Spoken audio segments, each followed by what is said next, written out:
Hi all, myself Shreyas Raj. You are watching the coding point from basic to advanced, and in this video we are going to learn about attributes. So without any further delay, let's get started.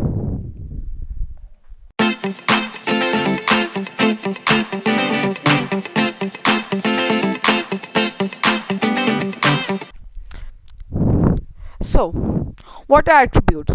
If I want to define attributes in a few words, then attributes are elements which provide us more info about some certain tags.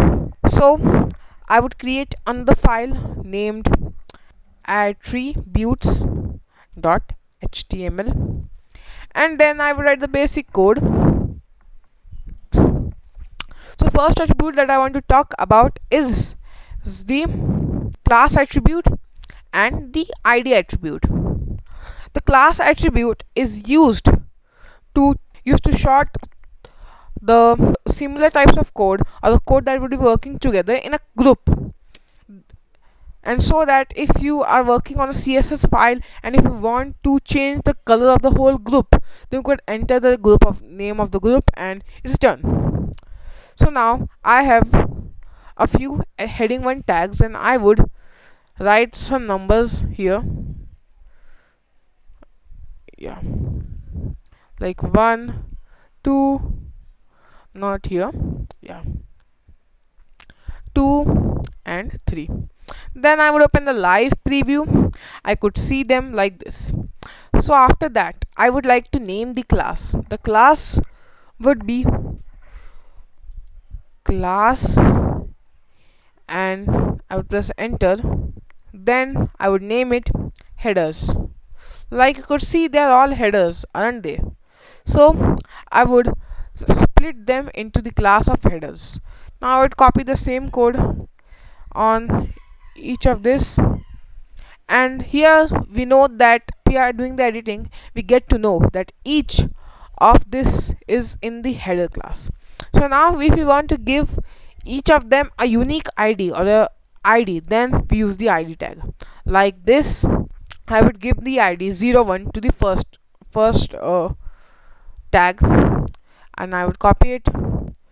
Then I would give them all different IDs, like this would be 02, this would be 03.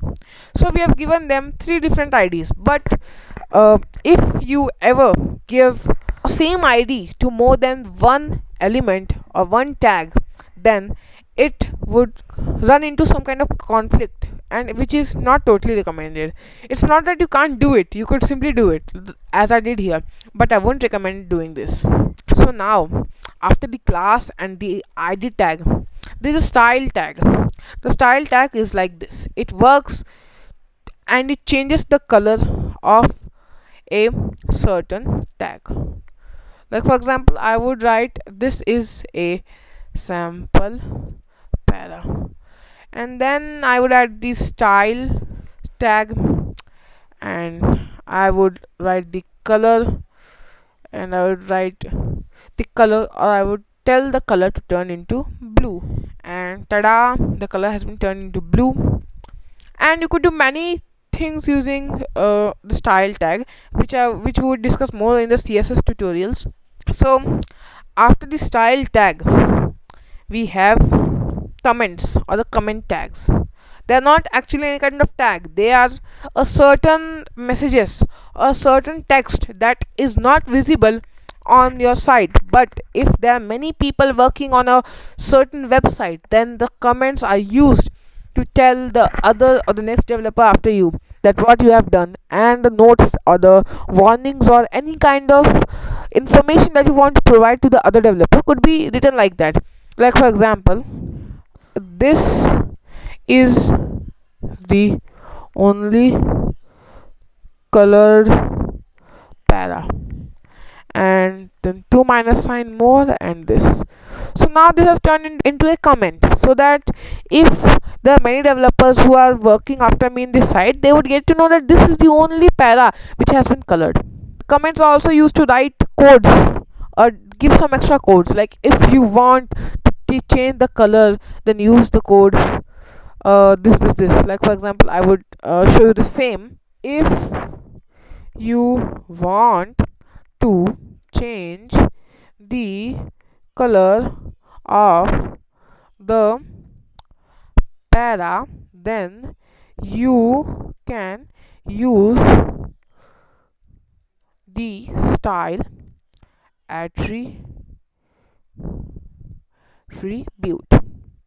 and then the comment. So then the developer would know that you could use the style attribute to change the color of the para, and so on. So this brings us to the end of this tutorial. I would be posting the next video shortly. Until that, stay safe, stay happy, and if you like my video, subscribe. It helps me a lot. And like if you really like my video, and share it to someone else who wants to know about attributes and HTML. See ya. Meet you in the next video.